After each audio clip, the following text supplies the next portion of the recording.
and bad mistakes. I've made a few.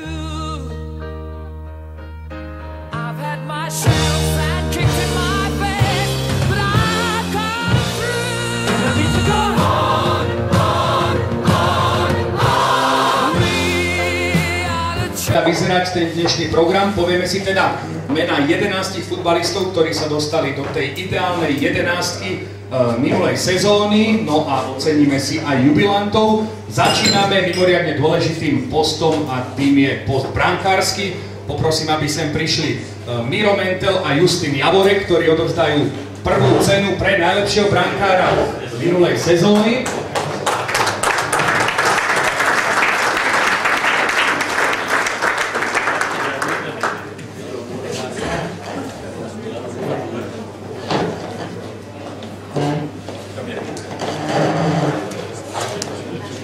A my si môžeme povedať, že najlepším gólmanom za sezónu 2011-2012 je Jan Belica. Potlesk pre brankára, ktorý odhýtal pol sezónu na bronci v sezóny v slovenskom Grove. 35-ročný brankár, ktorý pochodil snáď už celé Slovensko. Ďakujem, nemu som sa sem dostal, priviezol ma, ďakujem mu týmto pádom.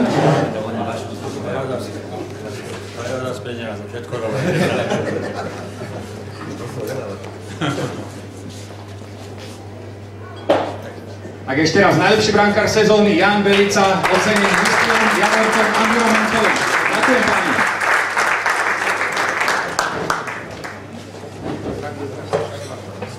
Obrancovia si ešte musia počkať, aj na nich sa o chvíľku dostaneme, ale veľmi príjemnou.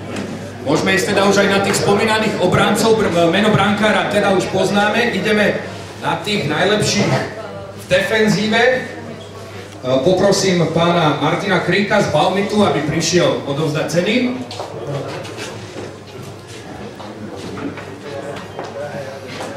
A my si môžeme povedať, že prvý ocenený tu dnes chýba, ale my si určite povieme jeho meno. Je ním Michal Krpelan z Rovinky, takže potlesk na diaľku. Rovinky prvého člena ideálnej 11 sezóny 2011-2012. Tým ďalším je z Rače Peter Mriglot.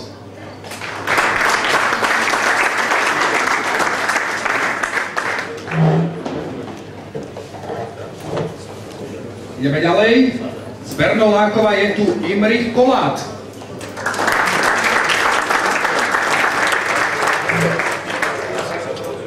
No a úplne najviac hlasov zo všetkých dostal veterán slovenských, ale aj zahraničných futbalových trávnikov Roman Kratochvíl.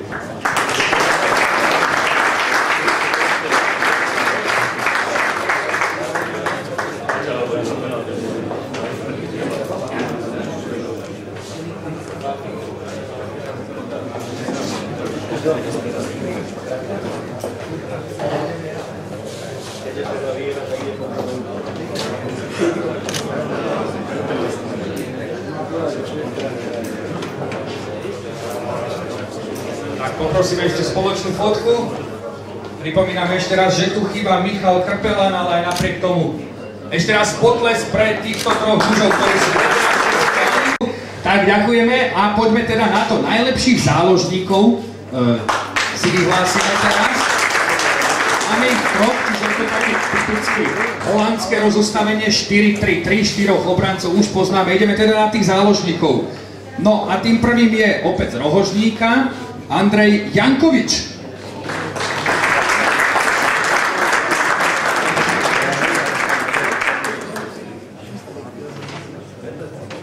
Zastúpenie má znova aj Rača, takže vidíme, že Rohožník a Rača to sú kluby, ktoré to v týchto súťažiach valcujú a ocenený bude aj Maroš Šustrík.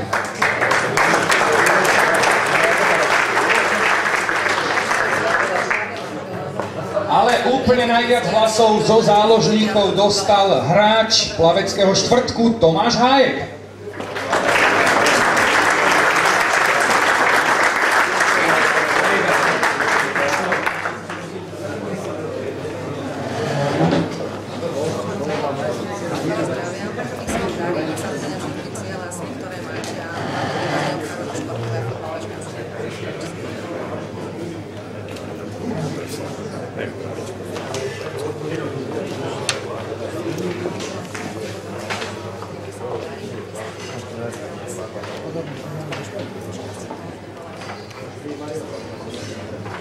Takže 8 členov ideálnej 11 roka už poznáme. Poznáme meno brankára, 4 obrancov. Toto boli traja záložníci.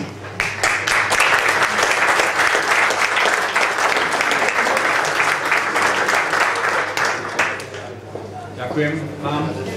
Pomohli pri tom oceňovaní a teda ideme ďalej, ale ešte predtým, ako si povieme na tých 3 najlepších útočníkov, tak ideme na najlepších strelcov jednotlivých súťaží a tých mi pomôžu vyhlásiť pán Pekár, poprosím, primátora Ružinova, alebo starostu Ružinova a poprosím, aby sem prišiel aj Ľubomír Moravčík, legenda československého príkladu slovenského futbalu.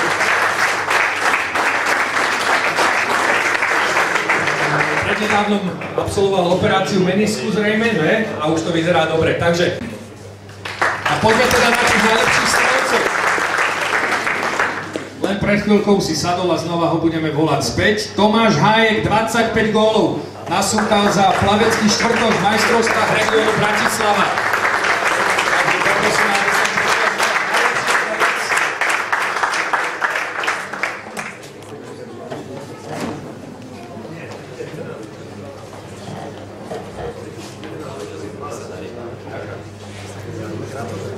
v štvrtej lige v skupine A sa na prvom mieste umiestnili dvaja kanonieri, obaja dali po 20 gólov. Tým prvým je Martin Knop z SK Danubia a tým druhým František, dúfam, že to dobre prečítam, Deneš z SFC Kalinkovo.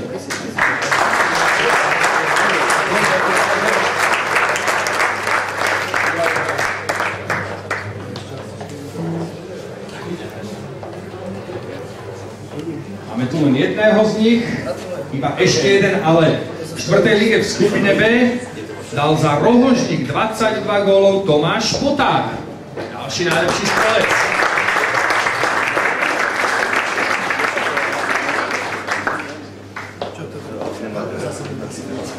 No a bol na ceste sem, ale potom sa na poslednú chvíľu zvrtol a nevieme prečo neprišiel, ale aj tak si povieme jeho meno.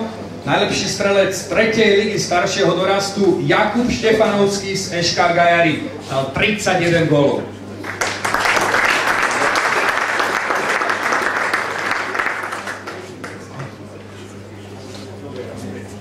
Dobre, ešte tu chvíľku zostaňte. Niečo úplne najťažšie, čo určite ani Ľubo Moravčík nedokáže. Okrem toho, že vystreliť kopačku do vzduchu, to dokáže. Môžem skúsiť najťažší trik, čo viem, ale to sa nemusí podariť, hej?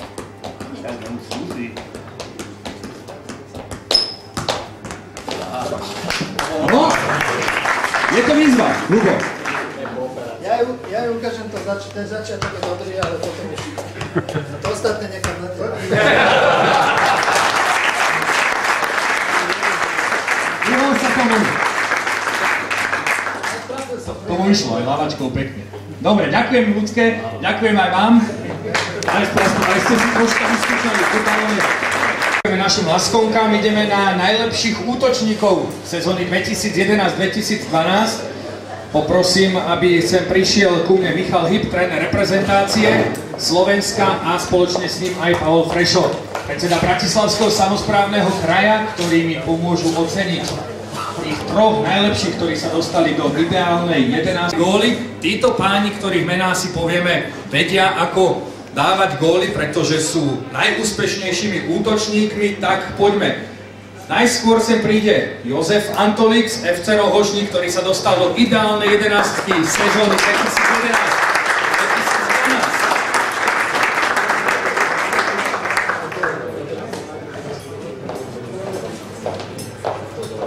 Máme tu aj ďalšieho, ktorý už bol medzi nami a takisto je z Rohožníka Tomáš Špoták.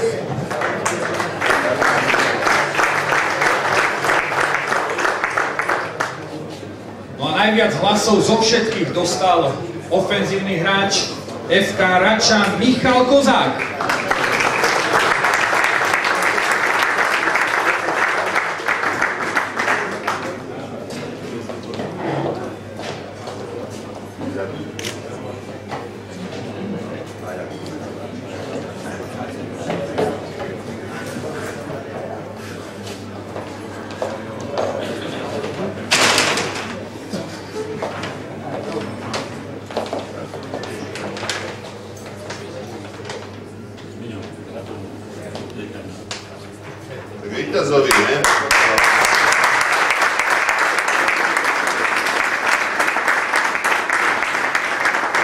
ešte, Michal, za to, že dostal najviac hlasov, ja som sa dočítal, že ty si nedávno dal hat-trick za 13 minút. To ako je možné?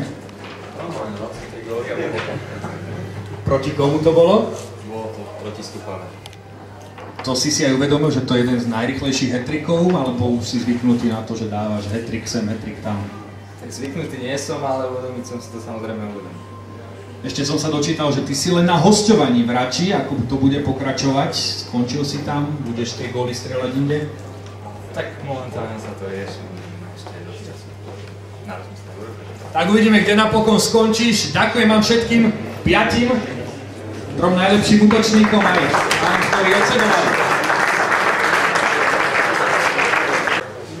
Tak už poznáme tú kompletnú 11 sezóny 2011-2012, ale nevieme, že kto bol najlepším rozhodcom za minulú sezónu a spoločne s Romanom Čabajom, bývalým skvelým rozhodcom a riaditeľom odboru školstva, mládeže a športu Bratislavského samosprávneho kraja.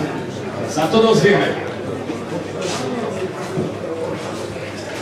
Krásne zážitky má určite aj najlepší rozhodca minulej sezóny a tým je Mário Bohuň.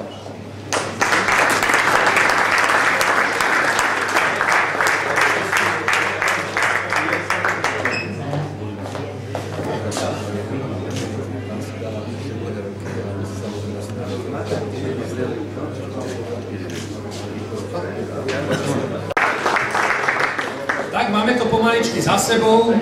Poznáme všetkých ocenených, poznáme mužov, ktorí sa dostali do ideálnej 11. sezóny 2011-2012. Vieme, kto oslavil 50, 60, 70. Pani Janošik, neutekajte. Však slova na záver. Mohli by ste to tu ukončiť. No, ďakujem veľmi pekne. Prosím vás, berme to tak, že je to taký, tak jak ISSS systém v Slovenskom fotbalovom zväze, aj toto je taký pilotný projekt. Dneska táto kultúrno-spoločenská športová akcia.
Red roses too, I watched them bloom for